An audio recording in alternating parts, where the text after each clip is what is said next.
Alors, nous avons vu donc tout ça. Nous avons vu comment, à travers un REST controller, produire un message vers un topic Kafka.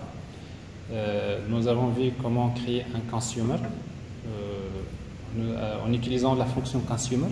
Comment créer un producer, un puller producer en utilisant la fonction supplier. Et après, on a vu également comment utiliser une fonction qui prend un stream en entrée et on va dire il produit un stream en sortie. Alors maintenant, mais pour le moment, on fait pas de, il n'y a pas de, on va dire du traitement, c'est-à-dire on fait pas le traitement de données en temps réel, mais on traite enregistrement par enregistrement. Mais si vous voulez traiter un flux d'enregistrement, donc vous avez besoin d'utiliser donc des API en fait qui permettent de faire du stream processing. Alors en fait, d'habitude, ça vous savez déjà faire, par exemple, vous savez déjà stocker les données dans une base de données. Une fois que les données sont stockées dans des bases de données, si vous voulez faire du data analytics, vous commencez à utiliser par exemple le langage SQL. Et avec SQL, vous utilisez des select, from, where, group by, having. Et donc avec des requêtes de ce type, vous pouvez extraire, parfois vous faites des opérations de type sum, count, AVG, average, etc. Alors tout ça, vous le faites avec SQL. Mais quand vous travaillez avec SQL, vous pouvez dire que ça, c'est du batch processing. Pourquoi du batch processing? Parce que vous êtes en train de requêter sur des données qui ont été enregistrées dans une période précédente. Vous n'êtes pas en train de requêter sur des données qui arrivent en temps réel. Alors maintenant, c'est un peu différent. Quand vous êtes dans des applications, par exemple, dans lesquelles vous avez des données qui arrivent en temps réel, et vous voulez les traiter pour prendre des décisions, alors là, vous avez besoin de faire du stream processing. Ça veut dire qu'il faut chercher quelque chose qui est équivalent au langage SQL, mais pour un flux d'enregistrement temps réel. Alors en tout cas, donc, Kafka Stream, c'est l'une des solutions qui sont en fait utilisées pour résoudre ce genre de problème. L'avantage de Kafka Streams, comme je disais, donc c'est quoi? C'est que vous pouvez l'utiliser dans n'importe quelle application. Alors vous n'avez pas forcément besoin d'utiliser un cluster, comme c'est le cas par exemple de Spark Stream, Stream Processing, qui nécessite de démarrer un cluster Spark qui lui-même repose sur le système de fichiers distribués HDFS. Mais par contre, avec Kafka Streams, vous pouvez faire le traitement. Le traitement se fait côté application, côté client. Donc, ça, c'est des choses qui peuvent se faire d'une manière très simple. Et généralement, quand vous faites du stream processing, vous n'avez pas besoin de faire du traitement distribué. Donc, ça veut dire que vous n'avez pas besoin d'un cluster distribué parce que souvent, vous avez besoin juste d'une API qui est très légère, qui est capable de faire des traitements rapidement sur des fenêtres courtes en termes de temps. Alors, généralement, quand vous traitez les enregistrements qui arrivent dans un délai de l'ordre de secondes et d'une minute, alors ça, vous pouvez dire ça, c'est du stream processing. Mais quand vous êtes en train de traiter des données qui ont été produites dans des périodes qui remontent à plus, par exemple, de plusieurs minutes ou bien 10 heures, alors dans ce cas-là, vous êtes plutôt dans le batch processing. Et quand vous êtes entre les deux, c'est-à-dire quand vous dépassez la minute ou bien quelques minutes entre, par exemple, 3 minutes et 5 minutes, par exemple, alors là, vous pouvez dire que vous êtes en train de faire des micro-batch processing, c'est-à-dire finalement, vous êtes proche du stream processing, vous êtes proche du temps réel, mais il y a quand même un décalage, c'est-à-dire les résultats que vous fournissez ne représentent pas vraiment du temps réel, mais il y a un décalage, mais ce décalage-là peut être parfois évalué à 5 minutes, 10 minutes, 15 minutes. Donc ça, c'est un peu l'idée de base. Mais quand vous êtes en train de traiter des données qui ont été produites dans un délai passé de plusieurs minutes, voire parfois des heures et des jours, alors là, purement, forcément, vous êtes dans du batch processing. Et souvent, quand la quantité de données que vous voulez traiter en batch sont très importantes, c'est quand vous êtes dans l'ordre des téraoctets, des pétaoctets, c'est-à-dire vous êtes dans une problématique purement big data. Alors dans ce cas-là, il faut faire appel à des outils de traitement de batch processing de l'écosystème big data comme Spark. Donc ça, c'est fait pour ça. Mais par contre, si vous êtes en train de traiter des données qui ne sont pas à ce niveau-là, dans la majorité des cas, c'est le cas, vous êtes dans des mégas, des gigaoctets peut-être, et même jusqu'à des teraoctets, alors vous pouvez utiliser donc le framework Spring Batch, par exemple, qui est très utilisé par les entreprises, et c'est largement suffisant souvent pour faire du batch processing dans la majorité des cas.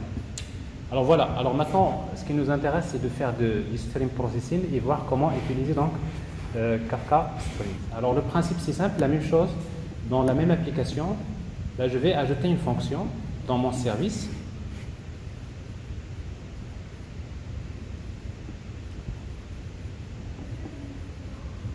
Alors cette fonction-là, alors public function, alors il va recevoir en input, cette fois-ci c'est un stream de type KStream. Alors là c'est avec Kafka Stream on utilise KStream. Alors KStream, donc la clé, je suppose que c'est un string par exemple, et la valeur c'est un page event. Alors chaque enregistrement, c'est-à-dire je vais lire, dans mon cas ici, donc je vais tenter de lire les données qui sont produites dans le topic. Alors quel topic? Donc j'ai un supplier qui produit dans le topic R2, ici.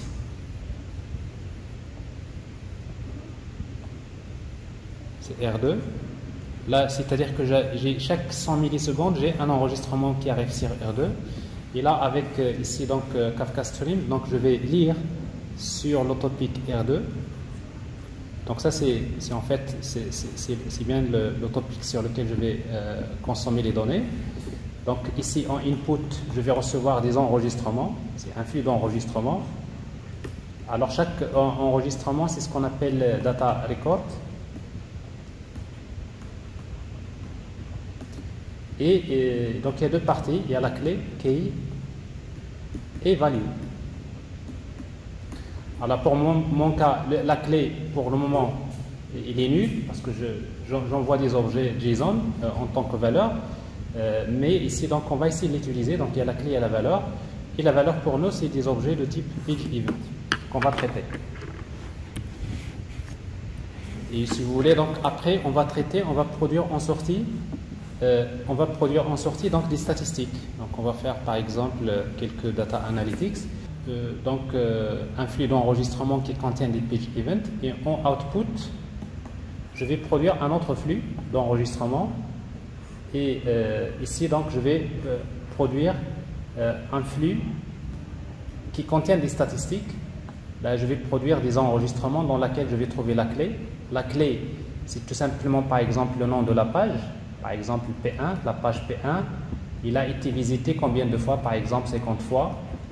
La page P2, il a été visité par exemple 30 fois, etc. Alors ça, c'est en fait le résultat, c'est ce qu'on appelle un cas table, si vous voulez. Un cas table, c'est-à-dire je prends un flux d'enregistrement qui contient des page events et je vais produire en sortie un cas table qui contient, je vais faire un count. Je vais regarder donc chaque enregistrement, je vais faire un groupe, je vais grouper par les noms des pages, et après je vais compter par exemple pour chaque page il y a combien de fois qu'il a été visité. On peut également faire la somme des durées de visite. On va essayer de faire quelques traitements. L'essentiel, bon, c'est juste pour vous montrer le principe de base. Alors pour faire ça, donc, comme je disais, donc, je vais créer une fonction qui reçoit en input, c'est un KStream, la clé c'est un string, la valeur c'est page event, et en output, c'est un KStream. Alors KStream, la clé, ça reste toujours un string parce que ça va représenter le nom de la page. Ici donc ça c'est la clé, c'est le nom de la page. Et la valeur, c'est un double, c'est un long. Parce que ça, c'est le nombre de visites. Le nombre de visites, c'est un long. Donc ici, le résultat, c'est un stream qui contient tout simplement des langues. Alors ça, c'est ce qu'on va faire. Alors la page, en fait, la fonction, on va l'appeler KStream function.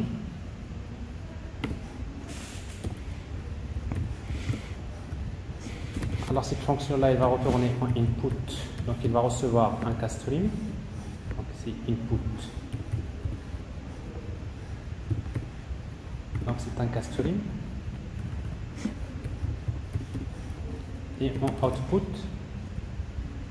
je vais retourner un résultat. Return. Alors qu'est-ce que je vais retourner? Je vais prendre input d'abord. Et après je vais traiter ce flux-là d'entrée. Alors je vais utiliser donc point. Bon, c'est un stream. Alors je peux utiliser donc d'abord si vous voulez, je vais filtrer d'abord les données. Filter. Voilà, point filter. Supposons je vais prendre pour chaque enregistrement key value, je vais garder que les enregistrements dans la valeur. Et la valeur c'est quoi? C'est un page event dans la durée est supérieure par exemple à 100. Alors ça veut dire que ici donc je suis en train de filtrer, je veux traiter que les événements de visite de page dans la durée de visite dépasse 100 millisecondes par exemple. Ensuite je vais faire un map. Alors je vais mapper, je vais produire un autre flux en sortie, donc je vais prendre quoi comme sortie? Donc là j'ai clé valeur en entrée et en sortie je vais produire un stream qui contient la clé. Alors la clé ça va être alors c'est new, je vais prendre key value, je vais produire un résultat de type key value. La clé ça va être C. Alors ici bon, mon flux d'enregistrement que je reçois en entrée, il n'y a pas de clé. Okay? Si vous regardez la clé, d'ailleurs on ne l'a pas affiché, par défaut c'est nul. Alors ici, mais je vais prendre la clé pour moi, je vais prendre ces V. Supposons que je vais faire un group by par le nom de la page. Donc la clé ça devient v.getName et la valeur. Alors maintenant ce qui m'intéresse, tout simplement, tout ce qui m'intéresse c'est les noms des pages. Et la valeur, je vais mettre par exemple 0, format lang. Alors, c'est-à-dire ici, donc, je produis, soi-disant, un stream encore, dans lequel la clé, c'est le nom de la page, et la valeur, c'est un 0. Alors, comme ça, juste après, je vais faire group by. Je vais faire un group by key. Je vais faire un group by key, c'est-à-dire c'est la clé. Et pour moi, la clé, c'est quoi? C'est le nom de la page. Et après je vais juste je vais spécifier donc alors group by key, je vais spécifier comme quoi la clé il va être désérialisée, il va être sérialisé et désérialisé en format string. Donc on va lui indiquer que la clé maintenant que j'obtiens ici c'est un string. Alors je vais utiliser dans ce cas là c'est grouped, je pense. C'est grouped, voilà, c'est ça. Key sur D. Et je vais utiliser la classe sur this dot string.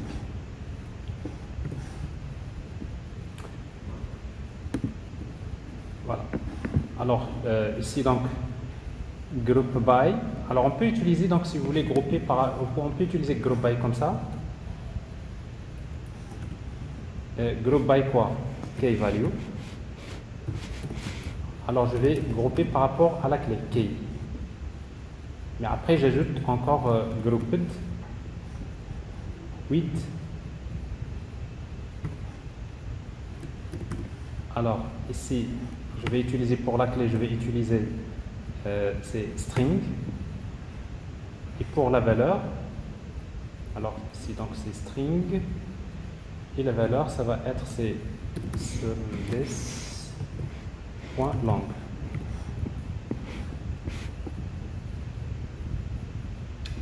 Alors là, donc jusque là c'est bon. Alors sauf qu'ici donc il va souligner ça en rouge. C'est parce que ici je suis en train de produire un castream. Mais quand vous utilisez un group by, bon, un group by c'est un opérateur de type, on va dire c'est un opérateur qui produit un objet de type cat-table. Hein? Donc c'est pour cela que ici donc il va falloir, si vous voulez maintenant, si vous faites un group by, il va falloir faire un count par exemple. Alors count. Alors je vais faire un count, c'est-à-dire je vais compter, je vais grouper par rapport à la clé ici. La clé pour moi c'est le nom de la page et je vais compter. Alors c'est comme si vous faites finalement select from le stream where, ça c'est filtre, c'est where. Et là vous utilisez donc une adaptation ici de la clé valeur de l'enregistrement. Vous allez grouper par rapport à la clé. Key value, donc je groupe par rapport à la clé. Et je vais faire un count. Et à la fin, je vais retourner le résultat sous forme d'un string. De string. Alors, si vous voulez, ça c'est un exemple de traitement. Alors, si vous voulez, donc je reçois ce résultat-là, c'est quoi? C'est un castream en input. Et à la sortie, je produis un autre castream. Cette fois-ci, qui contient la clé, ça va être le nom de la page. Et la valeur, c'est le nombre de fois que la page est visitée. Alors maintenant, si vous voulez voir ça, on va déployer la fonction. On va utiliser donc c'est un bin, comme la même chose. Et après, on va changer quelque chose après. Et la même chose, donc dans le fichier application properties, donc nous aurons besoin de faire les bindings nécessaires. Alors ma fonction s'appelle, si la fonction elle porte le nom castream function, je vais le prendre. Alors castream function, c'est-à-dire ici en in, je vais lire à partir de R2. Rappelez-vous donc R2 c'est lui qui reçoit donc chaque 100 millisecondes un événement de type page event. Et après en output je vais produire le résultat sur R4. Et R4 pour moi par la suite, donc je vais regarder un peu ce qu'il contient. Et la même chose, du moment que c'est une fonction qui va s'ajouter aux autres fonctions, il va falloir la déclarer dans la liste des définitions ici. Je vais ajouter point virgule. Alors tout ça c'est les fonctions à utiliser. Bon, après il y a un autre délai qu'on peut spécifier. Alors ce délai là, on va quand même constater ça d'abord et après on va voir son intérêt. Alors je vais démarrer. Alors maintenant dans mon application, j'ai tout ça. Alors j'ai le supplier ici. Supplier, il produit chaque 100 millisecondes, il produit un événement sur R2. Donc il va falloir qu'on regarde un petit peu R2 d'abord, les événements qui sont sur R2. Donc on va utiliser un Kafka Consumer sur R2 pour voir ce qui se passe ici. Et après nous avons sur R2, on va lire les données. Ici donc nous avons utilisé Kafka Streams et nous avons fait du stream processing, nous avons traité des données en temps réel. Et en temps réel, on va produire un autre flux sur R4 ici, que nous avons spécifié R4.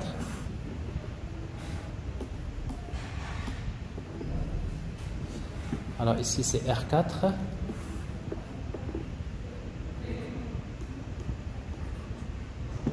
Donc on va produire un flux sur R4 qui contient quoi? Qui contient voilà, un flux dont la clé c'est le nom de la page et la valeur c'est le nombre de fois que la page a été visitée. Et après par la suite on va essayer donc de voir ça. La même chose au début on va utiliser un Kafka Console Consumer pour voir ces résultats-là. Alors c'est ce qu'on va faire ici. Alors maintenant dans notre application, parce qu'il y a beaucoup de choses qui sont démarrées, je vais les arrêter. Je vais arrêter comme ça. J'arrête comme ça. Et je vais relancer les commandes. Donc je vais d'abord regarder ce qui se passe sur R2. Donc R2. Alors sur R2, vous voyez bien que je reçois chaque 100 millisecondes, je reçois un événement, page event, avec le nom de la page, le nom de l'utilisateur, également donc voilà la durée et la date. Alors maintenant, ça c'est le flux. Normalement, mon application de Kafka Streams, il est en train de faire le traitement, mais je ne vois pas les résultats. Et je vais regarder un peu ce qui se passe pour les résultats. Alors je vais utiliser je vais regarder ce qui se passe sur R4. Alors je vais regarder ce qui se passe sur R4, mais sauf que cette fois-ci, je vais lui demander à ce Kafka Console Consumer de m'afficher la clé et la valeur, parce que par défaut, il nous affiche que la valeur. Alors pour cela, il y a des options qu'on peut ajouter. Alors je retrouve la commande rapidement, je vais faire un copier-coller. C'est un peu pressé par le temps. Alors, je crois que ça doit être ça, voilà. C'est utiliser donc la propriété, voilà, print key, print value, et le serializer et le deserializer. Copier. Alors je vais prendre tout ça. C'est-à-dire je vais écouter sur R4. Je reprends. Voilà la commande. Alors je reprends.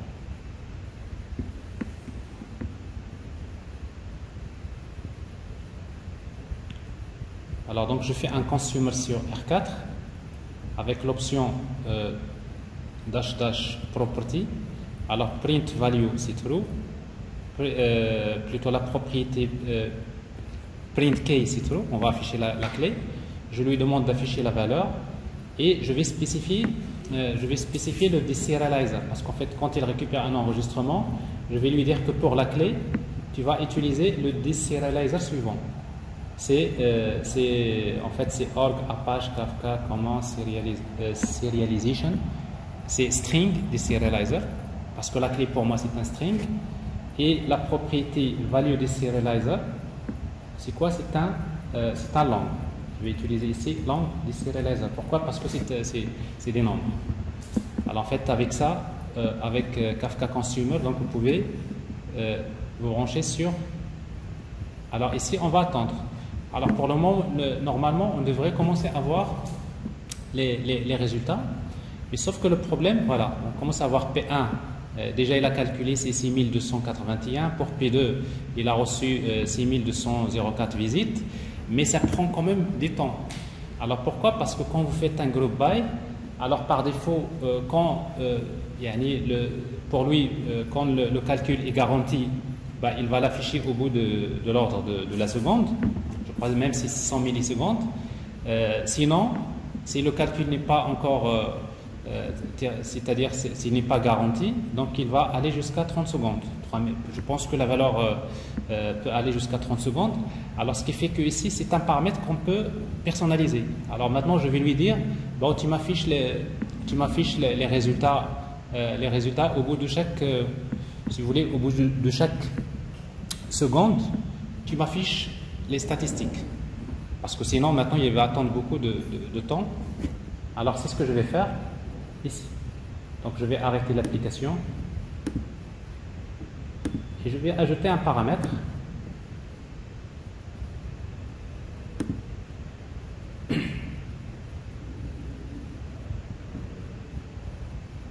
Alors ce paramètre là de timeout, c'est celui-là, voilà.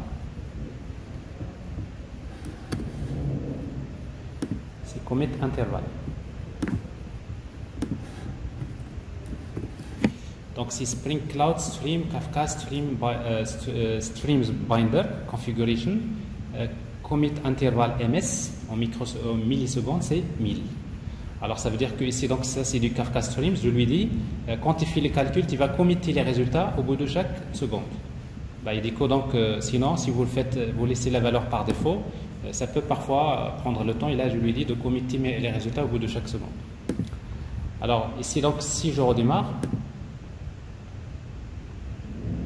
alors cette fois-ci donc je vais voir, alors parce qu'en fait je reçois des pages ici, vous voyez donc les pages, il n'y a que page 1 ou bien page 2. Là donc je vais avoir en fait dans mon résultat les statistiques sur P1 il y a combien de visites, P2 il y a combien de visites, mais là il ne faut pas oublier également que je suis en train de traiter que les événements dont la durée de visite dépasse 100 millisecondes. Alors ça c'est le traitement que j'ai ici. Alors maintenant si je regarde un peu ce qui se passe là, vous voyez bien que cette fois-ci au bout de chaque seconde je vois des résultats. et je vois l'évolution. P1, on est atteint à ça, P2, on a atteint ces résultats-là. Alors, bon, ça c'est un stream qui arrive, mais en réalité pour moi, je ne veux pas le cumul, c'est-à-dire parce que là, il est en train de faire le cumul depuis le début de production des données. Mais supposons que je veux lui dire, je veux faire des statistiques sur une fenêtre de temps. Alors, c'est-à-dire, je voudrais que tu m'affiches les statistiques pendant les 5 dernières secondes, par exemple.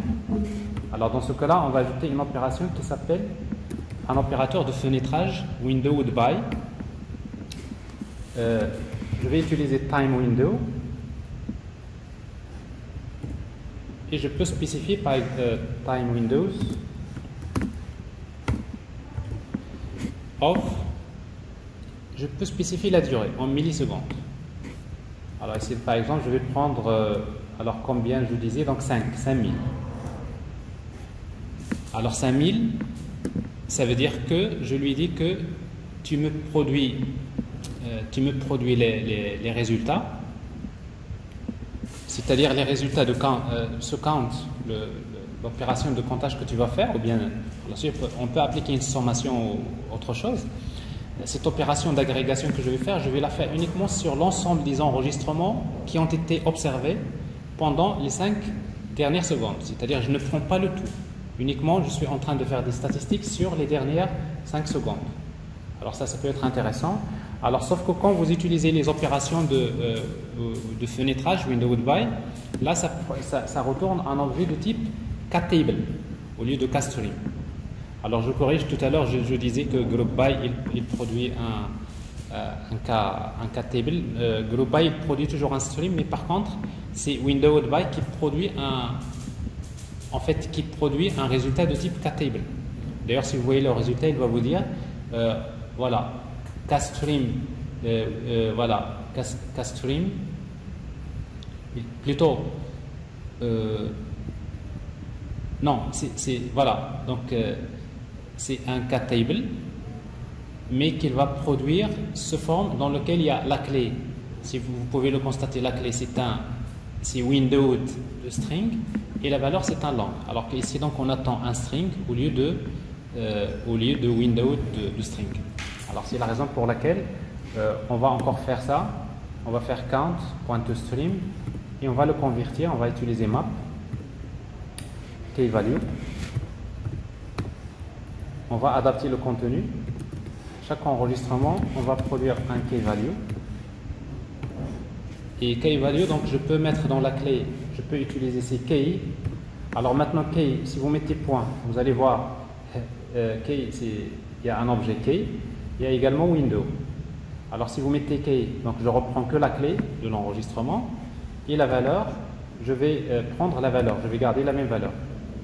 Alors là, je suis en train d'adapter, en fait, au lieu d'utiliser un objet de type window, parce que c'est une fenêtre qui contient d'autres informations, comme quoi, par exemple, alors je peux ajouter encore k.window start time, par exemple, start time, plus k window end time plus, alors tout ça tout ça doit être un string, start time, voilà,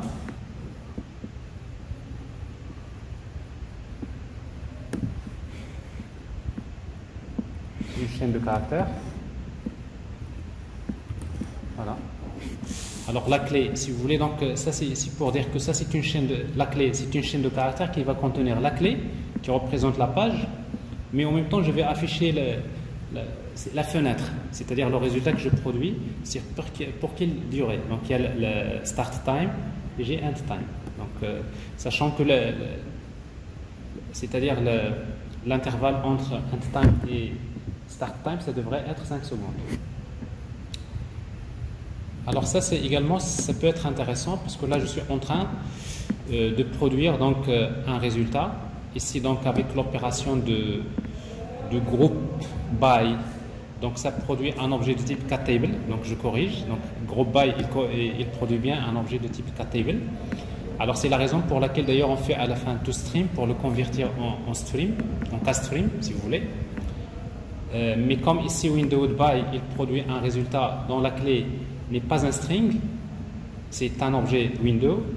Alors c'est la raison pour laquelle donc j'ai besoin de faire encore un map pour convertir chaque enregistrement. Je le convertis en key value. La clé, je vais reprendre, ça c'est une chaîne de caractères. Comme ça je l'adapte à ce résultat-là. Et la valeur, je vais garder le même résultat calculé, c'est-à-dire c'est count. Alors maintenant, si je regarde un peu ce qui est produit ici, là c'est intéressant, regardez. Alors je vois la clé, c'est, vous voyez donc, je vois start time, je vois end time, je vois le nom de la page à la fin, et c'est P1, P2. Mais ce que je vois là, le count. Alors ce count que vous voyez là, ce n'est pas un cumul depuis le début, mais plutôt c'est uniquement le résultat compté dans la fenêtre temporelle des 5 dernières secondes. C'est-à-dire le résultat que je vois là, c'est l'évolution. Ce n'est pas le cumul, mais c'est l'évolution. Pendant les 5 dernières secondes, voilà, la page P1 il a été visitée par exemple 14 fois, et la page la page P2 est visitée 14 fois, et la page P1 est visitée 30 fois. Ainsi de suite. Et donc chaque seconde, vous avez des statistiques. Alors maintenant, si vous voulez voir ces résultats-là dans votre application web, alors maintenant, quand vous utilisez count, vous pouvez utiliser le résultat, c'est-à-dire le résultat d'un cat table, vous pouvez le persister dans ce qu'on appelle un store. Ici donc, je vais utiliser materialized, je vais créer un materialized view si vous voulez, c'est une vue matérialisée, et je vais lui donner un nom. Alors par exemple ici page event count, page count. Alors ça c'est comme si vous êtes en train de persister le résultat. Vous demandez à Kafka Streams, une fois que tu calcules, produis-moi une table qui s'appelle page count. Il va la produire. Cette fois-ci pour le moment il va la mettre dans un store. Alors ça peut être le store, ça peut être un objet de type map en mémoire. Ça peut être persistant si vous voulez le faire, ça peut être dans une base de données.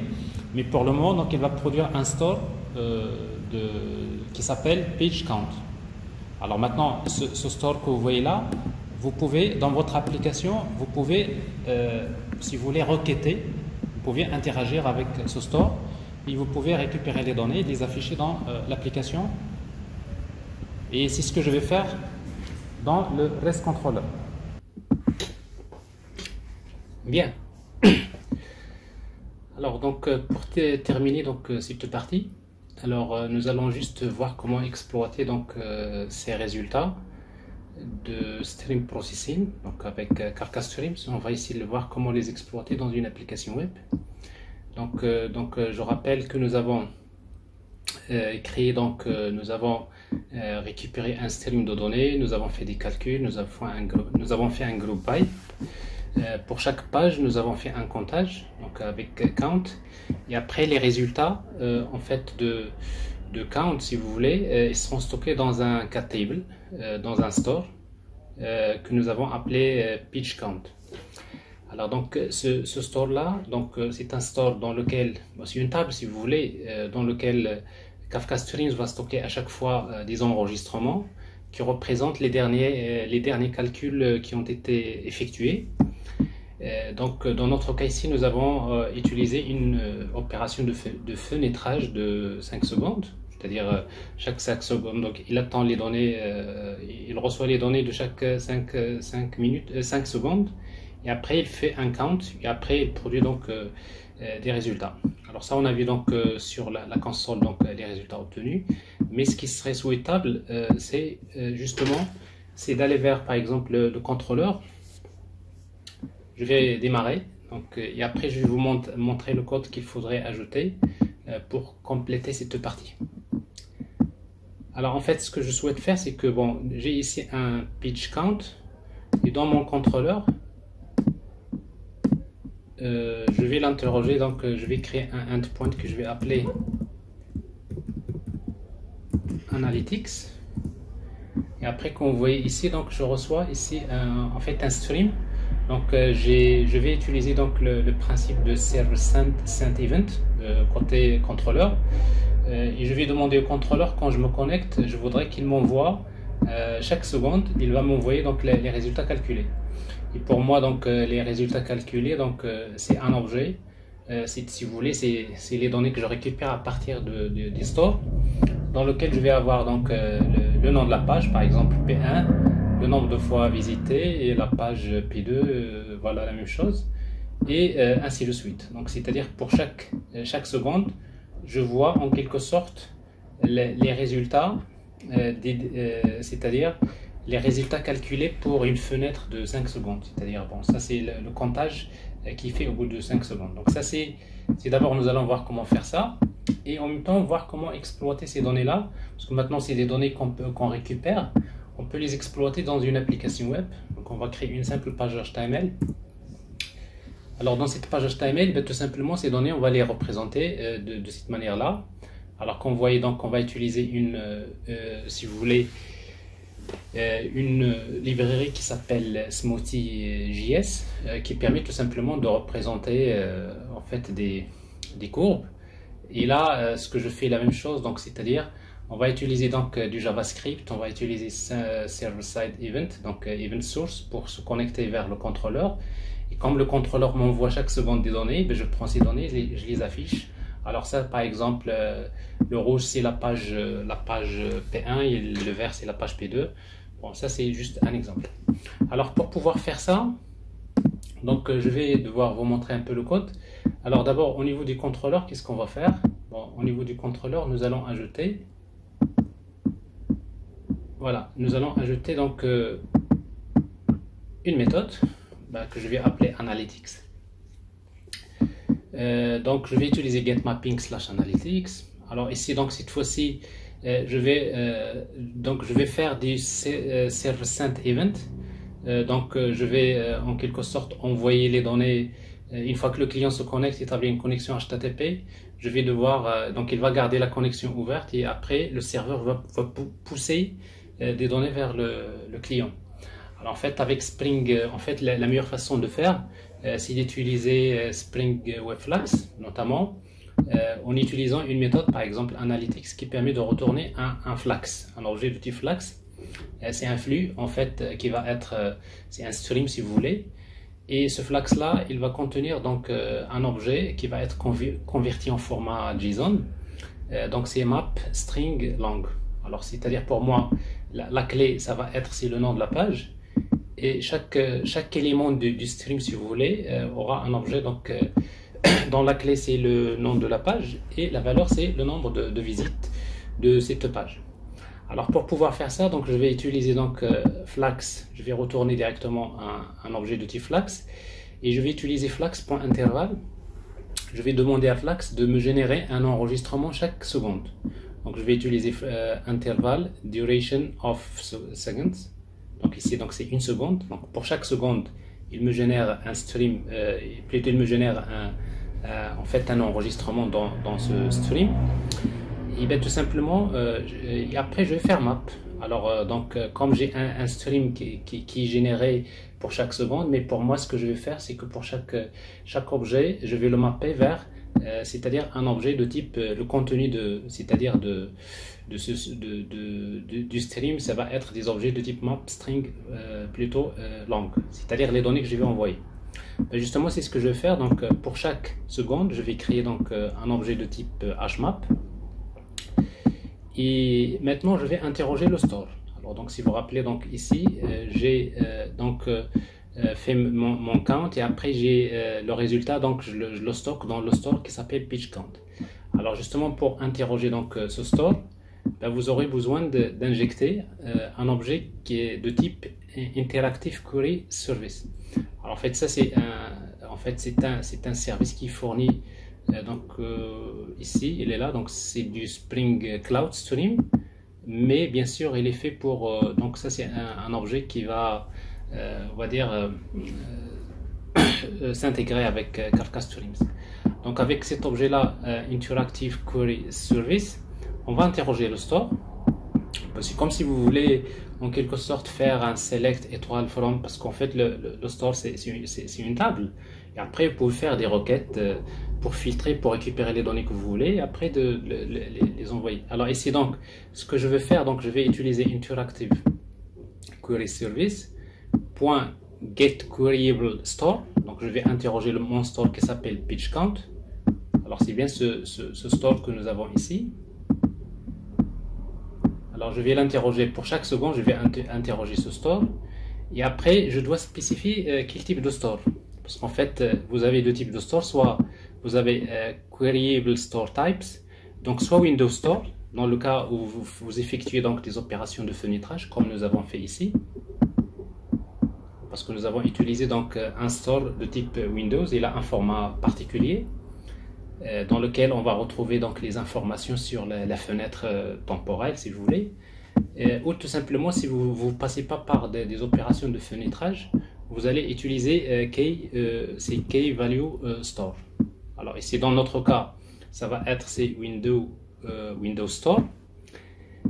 Et quand vous utilisez Windows Store, il vous retourne un objet de type read-only Windows Store string long. Donc ça, c'est si vous voulez, ça c'est les résultats, c'est-à-dire ça retourne un objet de type read-only Windows Store. Alors maintenant, ce state, c'est-à-dire ce store-là que vous avez récupéré si vous voulez. Donc on va l'utiliser, donc on peut l'appeler par exemple Windows Store. Alors ce Windows Store que nous avons ici, on va l'utiliser pour interroger donc ce store-là. Alors en utilisant tout simplement ici Windows Store.fetch. Alors il y a des méthodes fetch, il y a différentes méthodes fetch, fetch all, etc. C'est comme si vous êtes en train de faire un select. Select, je vais faire un select, mais je peux lui passer des paramètres. Alors maintenant je vais lui dire de me retourner. Alors si j'utilise fetch all tout court, donc il va vous retourner pratiquement tous les enregistrements qui existent dans ce store. Alors moi c'est pas ce que je veux qu'il me retourne uniquement c'est-à-dire le dernier calcul, c'est-à-dire le calcul qu'il a effectué pendant les 10 dernières secondes. Alors c'est pour cela que je vais créer un objet de type l'instant now, c'est-à-dire l'instant actuel. Et après donc ça c'est si vous voulez ça c'est l'instant actuel, c'est la date système si vous voulez. Et après, je vais prendre donc le deuxième instant from, et je vais prendre c'est now moins minus millisecondes, c'est 5000. C'est-à-dire, en fait, ici from, ça va être c'est now moins 5 secondes. Donc j'ai ici, je vais lui dire maintenant de me donner avec ici Windows Store, fetch all, donne-moi les enregistrements qui existent dans le store. From, ça va être bien sûr c'est now moins 5 secondes jusqu'à now. Donc, c'est-à-dire, il va me retourner que c'est-à-dire les derniers enregistrements qui sont dans le store. Alors, et là, je vais retrouver ici, donc je peux changer là. Donc, en principe, il y a ici un risque, par exemple, que pour une seconde particulière, de ne récupérer aucun enregistrement, parce que là, c'est un peu les limites, mais en principe, vous pouvez faire ces now, vous pouvez retrancher par exemple 5000 quelques millisecondes, donc ça va vous garantir d'avoir à chaque fois donc cette fenêtre. Alors en tout cas ici après quand vous faites fetch all, donc vous interrogez donc on va dire le store et vous récupérez le résultat. Et le résultat comme ici donc c'est un Windows Store. Ça va me permettre de retourner un objet type key value iterator. Et après, c'est un itérateur qui contient quoi? Donc, il y a la clé c'est en fait, voilà, la clé c'est window de string. C'est une opération de type window. Donc, ça c'est le format qui est parce que ça c'est pour nous c'est la clé. C'est un string, c'est la page. Et la valeur c'est un long, c'est-à-dire c'est le nombre de visites. Alors ça c'est pour le cas de Windows Store, mais après quand si vous voulez encore filtrer par des critères, vous pouvez utiliser par exemple ici, vous pouvez utiliser Windows Store.fetch, et après vous pouvez mettre ici un keyword, par exemple ici si vous mettez par exemple P1, alors là vous êtes en train de lui dire donne-moi les enregistrements uniquement pour les enregistrements ayant la clé P1. Donc ça veut dire que vous allez récupérer que les résultats de la page P1. Alors ici donc on n'a rien spécifié, ça veut dire on va récupérer les différentes valeurs. Et après par la suite, donc par exemple ça peut être un paramètre qui est envoyé donc dans la requête. C'est-à-dire dans ce cas-là c'est l'utilisateur qui précise les résultats qu'il veut afficher par exemple. Ça peut être intéressant. Alors donc une fois que j'ai fait ça, donc je vais maintenant parcourir donc ce résultat, les fetch all. C'est un itérateur donc while fetch all.hasNext, et à chaque fois je vais utiliser fetch all.next pour récupérer un objet de type keyValue. Et après par la suite donc j'ai mon objet de type map que j'ai créé ici. Je vais utiliser donc string longMap.put. La clé ça va être c'est next, c'est-à-dire c'est l'enregistrement .key. Alors key ça retourne donc c'est une fenêtre windowed. Mais ce que je veux c'est la clé, donc je vais utiliser ck.key. Donc la méthode key permet de retourner la clé. Mais après si vous voulez par exemple savoir la fenêtre, vous voyez donc key, vous pouvez avoir la fenêtre window, et encore vous allez retrouver donc le start time, end time, etc. Alors pour moi ce qui m'intéresse ici, je veux que la clé. Et pour moi la clé c'est quoi? C'est le nom de la page. Et la valeur c'est le nombre de visites de la page. Et après donc et je retourne cet objet map que j'ai créé. Donc une fois que je stocke mes données, donc je vais le retourner. Donc ce qui va se passer ici, voilà. Donc ce qui va se passer ici, donc c'est pour chaque seconde. Donc il va pousser, donc il va envoyer au client donc on va dire un résultat qui a été récupéré à partir du store. Mais pour dire que ça c'est le résultat de la réponse HTTP, c'est de type Server Send Event, il va falloir utiliser donc ici Produces, Media Type. Alors c'est Text Event Stream Value. Donc ça c'est comme ça qu'on fait généralement. Bon, on peut bien utiliser d'autres techniques anciennes qu'on utilise dans Spring, mais de préférence d'utiliser donc Flax, un résultat de type Flax. Alors ce qui donne ici, bon, share, donc vous n'êtes pas censé l'utiliser, donc il retourne le résultat. Mais quand vous utilisez share, ça c'est intéressant, c'est que ce flux-là que vous envoyez, il est partagé par plusieurs utilisateurs. C'est-à-dire tous les utilisateurs qui se connectent, finalement, ils reçoivent le même flux. Et bien, du coup, donc finalement, c'est les mêmes résultats qui sont affichés dans tous les écrans des utilisateurs. Voilà, alors ici, sinon si vous ne le faites pas, ça veut dire que chaque utilisateur qui se connecte, il reçoit son propre flux. Donc ça c'est juste pour le savoir. Alors bien sûr, vous voyez donc ici, donc ça c'est la méthode qui me permet donc d'obtenir ce résultat qui est ici. Si vous faites localhost, ici il est là, je pense localhost 8080 / analytics. Vous voyez donc chaque seconde il vous retourne un objet. Donc ça c'est Send Event Stream, il contient un attribut data, donc ça c'est du texte, mais la data et la valeur c'est quoi? C'est ça. Alors à chaque fois j'ai P1, ça veut dire que quand vous voyez ici chaque 5 secondes je récupère deux enregistrements. P1 voilà le nombre de visites, P2 voilà le nombre de visites. Alors ici P1 la même chose, là vous voyez donc ici je n'ai rien récupéré dans cette seconde là. Donc j'ai pas de valeur parce que, comme je disais, du moment qu'il fait le calcul c'est-à-dire il fait le calcul pour chaque 5 secondes, il se trouve que quand j'utilise now moins 5 secondes, il contient un petit décalage, donc je vois ici rien, donc on peut toujours arranger ça par la suite. Voilà, alors ça vous donne ça. Alors maintenant, si vous voulez exploiter ces résultats dans une page, comme celle-là, comme je disais, voilà. Alors on va créer tout simplement une simple page HTML dans laquelle on va utiliser un peu de JavaScript, c'est pas compliqué. Alors la page elle est là, elle est donc dans le dossier statique. Je crée une simple page HTML. Alors dans cette page HTML, donc vous voyez donc c'est une simple page HTML que je vais utiliser, dans laquelle je vais utiliser une librairie JavaScript qui s'appelle Smoothie.js. Alors justement il est utile quand vous voulez si vous voulez représenter des graphiques, c'est-à-dire dynamiques dans les données, c'est-à-dire que vous récupérez en temps réel, c'est très pratique. Donc voilà donc l'adresse de cette librairie. Et voilà, et dans la page, je vais utiliser tout simplement un objet canvas, tout simplement.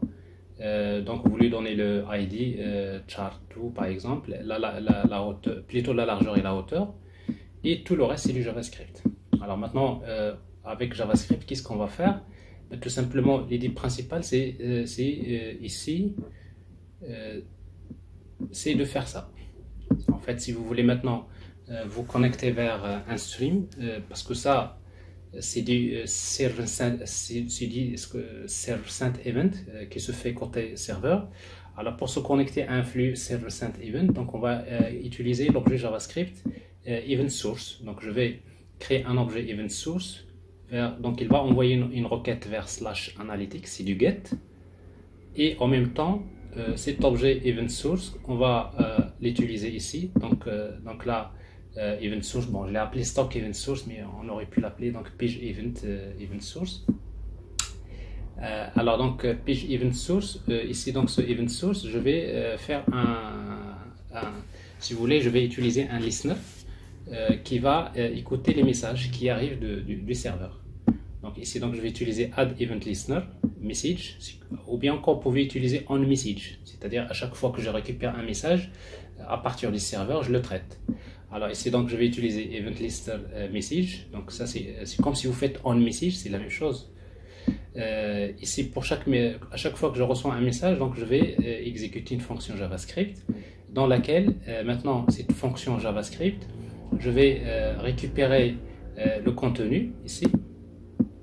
Alors ce contenu là, alors pour moi ce contenu que je reçois, c'est-à-dire pour chaque message, ce contenu je vais le récupérer, c'est event, ça c'est l'événement lui-même qui contient les données. J'utilise donc ici alors ici plutôt, donc je vais utiliser donc voilà, donc je vais utiliser donc c'est event.data, c'est bien ça, .data, et je récupère la valeur, et cette valeur je la convertis en JSON. Alors pour la convertir en JSON, je vais utiliser JSON.parse et je la convertis en JSON. Mais qu'est-ce qui m'intéresse en fait dans ce JSON? Alors dans cet objet JSON, j'ai deux clés, j'ai P1 et j'ai P2. Alors maintenant, si je veux la valeur de P1, je vais utiliser entre crochets P1. Sinon, j'utilise entre crochets P2. Donc si je veux la valeur de P1 ou bien la valeur de P2, alors comme ici P1 et P2, ce que j'ai fait ici, pour ne pas faire pour chaque valeur, j'ai dû ici créer un tableau, ici page égale, dans lequel je vais stocker P1 et P2. Et comme ça, j'utilise directement ici page for each, c'est-à-dire pour chaque ici élément P1 ou P2, qu'est-ce que je fais? Ben, je récupère tout simplement la valeur de P1 et la valeur de P2, mais ces valeurs-là, je vais les envoyer vers la courbe, c'est-à-dire les données qui vont être représentées par les courbes. Alors ce qui fait que ici, j'ai encore ici créé donc pour moi les courbes ici. Voilà, les courbes c'est quoi? Alors les courbes, ici c'est un tableau qui est vide dans lequel je vais, voilà, donc je vais utiliser pitch. Alors donc je vais parcourir toutes les pages P1 et P2. Alors ici page for each pour chaque page P1 et P2. Ici la même chose. Je vais aller vers courbe, je vais ajouter une clé, courbe de V, c'est-à-dire par exemple de P1, et dans lequel je vais stocker justement un objet time series. En fait, time series, c'est l'objet dans lequel on va stocker les données qui vont être affichées par Smoothie.js. Donc ça, c'est un objet de Smoothie.js si vous voulez, time series. Alors c'est des séries temporelles.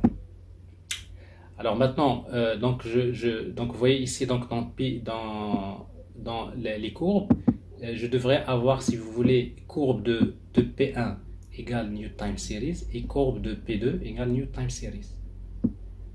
Et après, maintenant ces time series là, je vais les ajouter au chart, Smoothie chart. Alors c'est quoi Smoothie chart? C'est ce que vous voyez ici.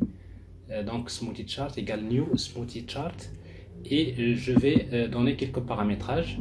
Alors c'est ici donc, si vous voulez consulter le Smoothie.js, donc vous allez facilement retrouver la librairie et vous pouvez, non c'est pas ici, smoothie.js.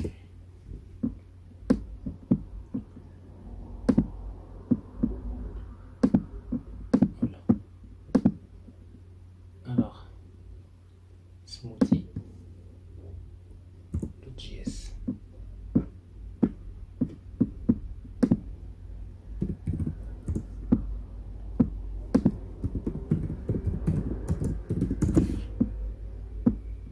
Voilà le site. Alors là, vous pouvez retrouver donc en fait, vous pouvez consulter voilà la librairie JavaScript, Hello World Example. Bon, ça c'est si vous voulez faire plus simple. Bon, ça c'est juste un exemple comme ça. Bon, j'ai pris moi ce cas-là. Si vous voulez voir le code source, vous pouvez toujours le visualiser. Voilà, ici donc vous avez des exemples. Ok. Alors, si vous regardez le code source,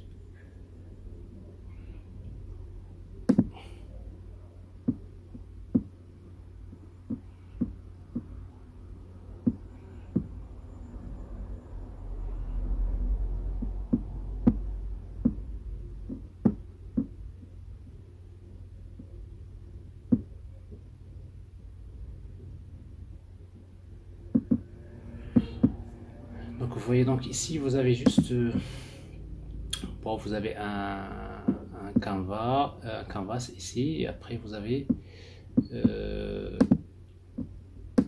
un script, vous avez tout simplement, vous voyez, donc bon, en tout cas si vous regardez la documentation, vous pouvez voir facilement comment utiliser ça. Il y a plein de, vous pouvez voir comment paramétrer, comment avoir dans la documentation.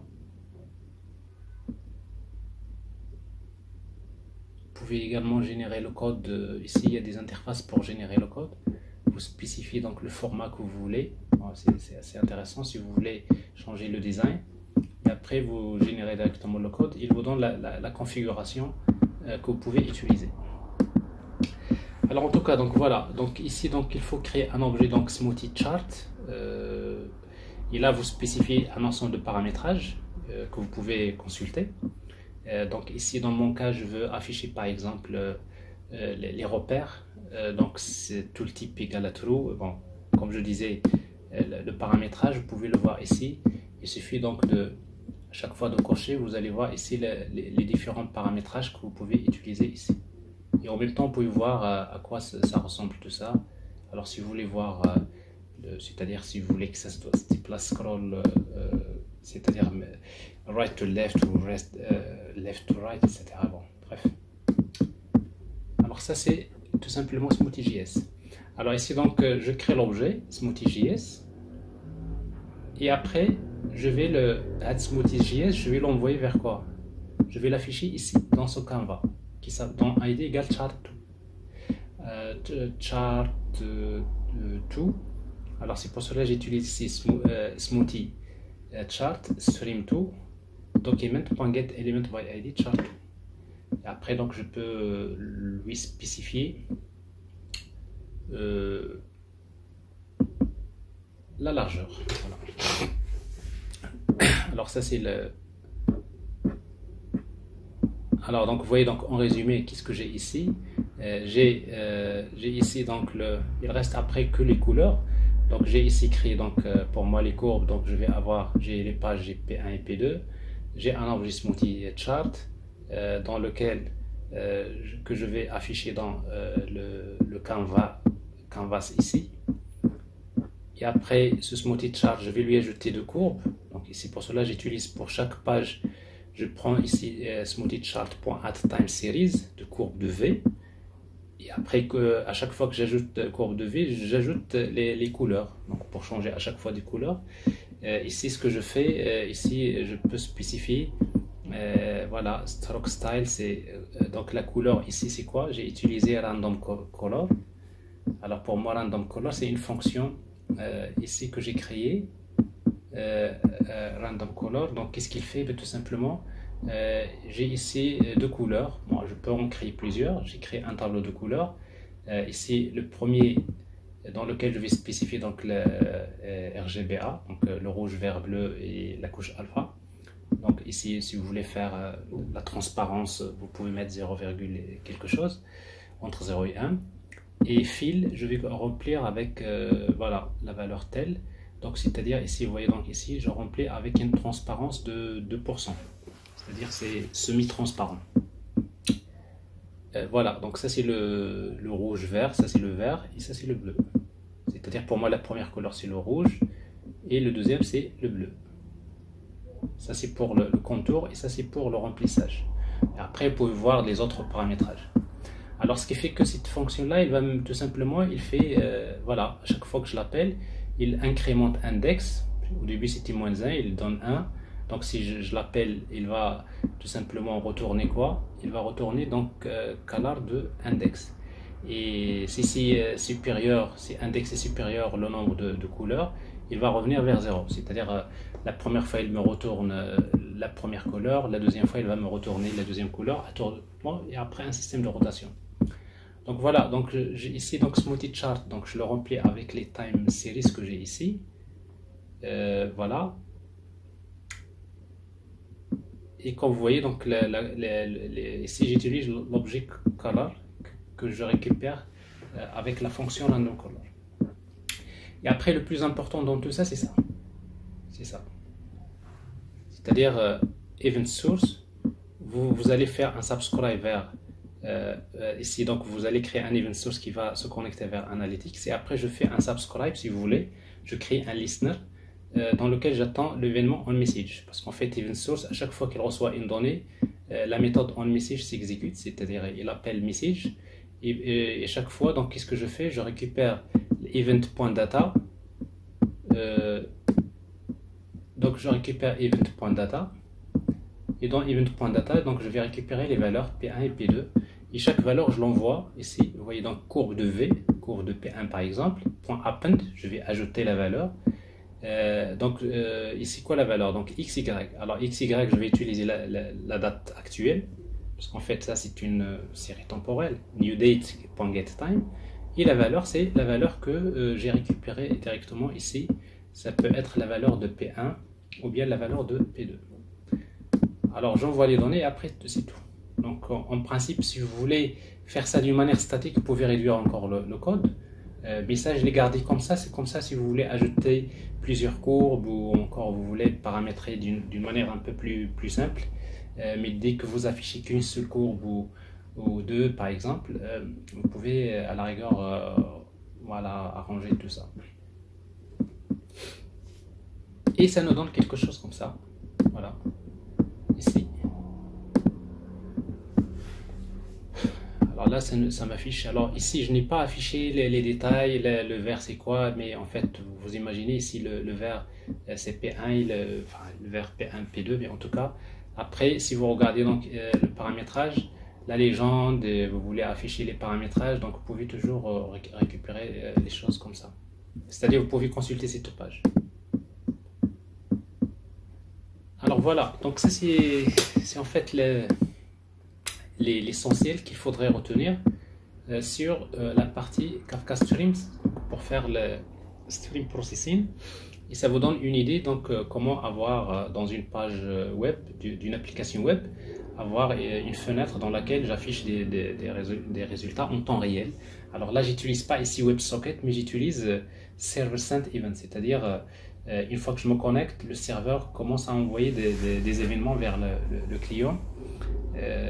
Donc c'est plutôt un flux unidirectionnel. C'est le serveur qui envoie au client. Voilà. Alors ici, si vous voulez faire c'est quelque chose de bidirectionnel, vous pouvez le faire en utilisant WebSocket.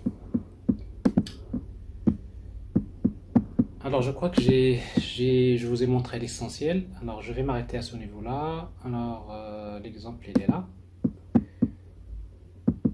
Alors je vais partager avec vous le code sur Git. Alors page event, voilà. Alors comme je disais, donc vous pouvez arranger ce code-là. Si vous voulez interroger par exemple pour une seule page quelconque, vous pouvez toujours le faire. Supposons que je veux récupérer que j'ai ici par exemple le nom de la page, ici, page. Alors là j'utilise analyse, donc ici donc c'est page, c'est un string. Utiliser page path variable, page, ici. Donc j'ai la page, ici je peux interroger au lieu de faire ça. Je peux par exemple faire ça. Ici je vais utiliser, au lieu de P1, c'est page.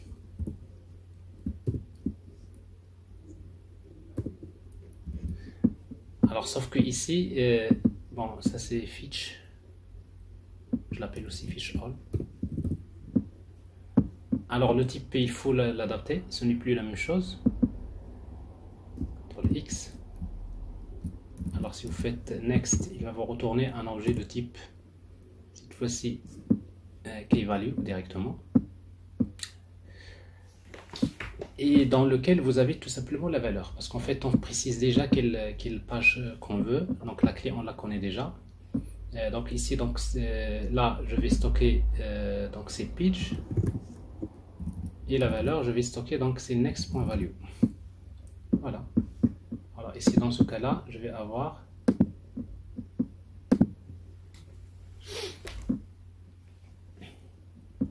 alors ça c'est, je pense qu'il va falloir arrêter parce que ça c'est pas une chaîne de caractères, c'est une variable ici, sinon on va rien recevoir.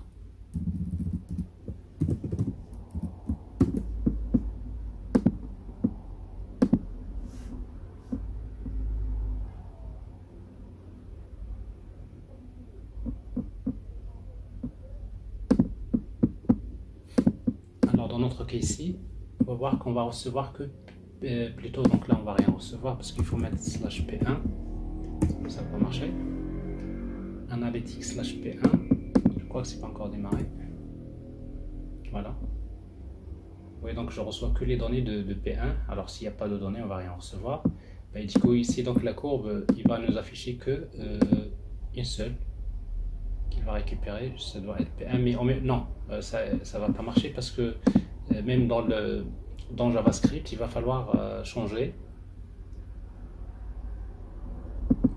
C'est-à-dire ici, quand vous faites event source, il va falloir envoyer ici slash la valeur. Alors ici, donc vous avez compris en fait le principe. Je vais rester à ce niveau-là. Donc ici, donc je garde les deux pages directement dans le code. Je vais pas faire un filtrage selon la clé. Je récupère tous les enregistrements. Et quand vous faites ça, il faudrait changer le type de retour. Ici,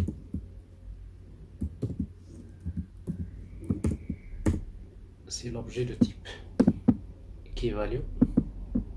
Et là, donc, c'est la page. Ici, c'est la page, ça va être c'est next.key. Next.key. Et la valeur, c'est next.value. Dans ce cas-là, on va enlever ici le page. Et là, on reprend le cas que nous avons tout à l'heure. Alors, je répète ici, donc, si c'est un Windows Store, c'est comme ça qu'on va faire. Si ce n'est pas un Windows Store, donc, vous allez utiliser donc, keyValue Store. Et dans ce cas-là, les types vont changer ici. Alors, il faut regarder dans la documentation.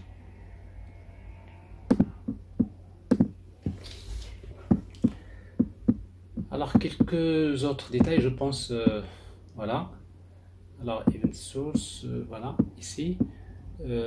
Alors au lieu de count, vous pouvez utiliser donc, reduce. Par exemple, si vous voulez faire une sommation, par exemple, ou bien des opérations de réduction. Alors si vous pouvez faire des opérateurs d'agrégation, il y a pas mal de fonctions que vous pouvez utiliser. Dites-vous dans la tête pratiquement tout ce que vous faites d'habitude dans le langage SQL. Vous pouvez retrouver donc dans Kafka Streams, c'est-à-dire les opérateurs équivalents. Donc vous pouvez faire du data analytics. Mais si vous voulez encore faire la même chose Kafka Streams mais en utilisant SQL, Il y a en fait une librairie qui s'appelle KSQL, KSQL, dans laquelle, au lieu d'écrire donc cette syntaxe comme ça, si vous écrivez des requêtes SQL, et bon, en fait, et Kafka Streams va traduire ça derrière vers ces opérations. Donc, pratiquement, surtout pour les habitués de SQL, donc ils peuvent toujours l'utiliser, mais en fait, pour quelqu'un qui fait la programmation, donc je préfère que vous maîtrisiez un peu l'utilisation des streams comme ça. C'est très pratique. Alors autre chose ici, donc là vous avez il est déprécié, off time Windows off. Si vous voulez pas faire ça, vous pouvez utiliser time Windows off. Euh, euh, of time. Alors c'est bon, c'est très simple de savoir qu'est-ce que vous allez utiliser à sa place. Il suffit de cliquer sur la méthode, regarder la documentation, elle est dépréciée ici. Alors déprécier, dans ce cas-là, vous pouvez, voilà, la durée. Vous pouvez utiliser off duration.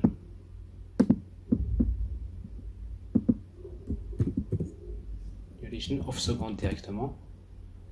Vous mettez 1, par exemple. 5. 5 secondes.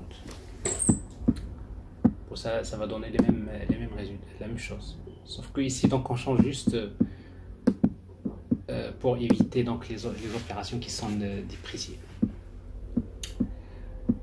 Alors voilà, donc comme vous le voyez, donc si vous regardez la quantité de code que vous avez écrit avec Spring Cloud Streams, bon, c'est comment créer un consumer, comment créer un supplier, comment créer une fonction, et après comment faire du Kafka Streams. Donc vous voyez pas beaucoup de code. C'est toujours grâce à Spring Cloud que nous arrivons à faire les choses d'une manière relativement transparente. Et après tout le reste du code, bon, le contrôleur, vous voyez ici, il n'y a pas grand chose aussi. Bon, c'est des choses que vous pouvez faire facilement. Et la partie web, alors maintenant, si vous travaillez avec Angular ou bien React, etc., il faut voir comment intégrer Smoothie dans votre partie front-end. Mais si vous faites du pur HTML, jQuery, etc., vous pouvez directement travailler comme ça. Alors je pense que c'est tout. Alors là, si vous actualisez, ça devrait remarcher en principe. Voilà, ça donne.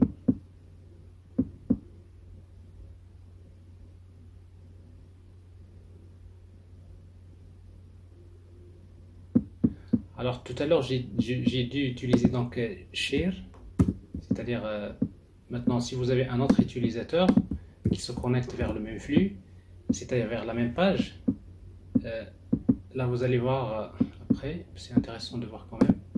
Là, il commence à recevoir les données. Alors là, à un moment donné, quand on peut voir les deux, vous allez voir qu'en fait on reçoit les mêmes données, ce qui est logique. Ici, c'est les deux fenêtres. Voilà. Alors ça, c'est deux utilisateurs différents qui se connectent, mais en fait qui partagent le même flux.